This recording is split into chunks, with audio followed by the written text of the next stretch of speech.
ఓకేనా. Pain score assessment గురించి ఈరోజు మనం తెలుసుకుందాము. పెయిన్ స్కోర్ నేను యూజ్ చేస్తామంటే హాస్పిటల్స్లో పేషెంట్ ఉండే కండిషన్ బట్టి వాళ్ళ ఫేషియల్ ఎక్స్ప్రెషన్స్ బట్టి వాళ్ళ పెయిన్ స్టేజ్ అనేది ఏ విధంగా ఉన్నది. నార్మల్గా ఉంటే no pain, mild, moderate, severe, very severe and worst pain ఇలాగా మనం క్లాసిఫికేషన్ చేయాలి. చేసి వాళ్ళకి ఆ పెయిన్ రిలేటెడ్ ఎటువంటి ట్రీట్మెంట్ ఇస్తే సైకలాజికల్ సపోర్ట్, ట్రీట్మెంట్ లేదా కంఫర్టబుల్ పొజిషన్ వీటిని ప్రొవైడ్ చేయడం వల్ల పేషెంట్ ఈ పెయిన్ అనేది రెడ్యూస్ చేయొచ్చు అనమాట. ఫస్ట్ పెయిన్ అసెస్మెంట్ చేయడానికి నో పెయిన్ అయితే స్కోర్ 0 ఇస్తాము. ఓకే, 0 to 1 ఇవ్వచ్చు.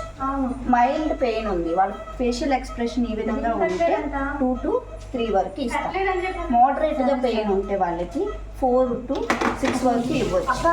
ఈ ఎక్స్ప్రెషన్ ఉంటుంది. లిటిల్ పెయిన్, లిటిల్ హట్, కొంచెం ఎక్కువగా హట్ అయినట్లు ఉంది వాళ్ళ ఫేస్ అనేది అంటే సివియర్ పెయిన్ ఉంటుంది. నెక్స్ట్ వెరీ సివియర్ అయితే 7 to 9. ఇంకా వరస్ట్ పెయిన్ అంటే వాళ్ళు లిటరల్లీ క్రైయింగ్లో ఉంటారు. ఇంకా అన్వేరబుల్ పెయిన్ అనమాట 10 స్కోర్.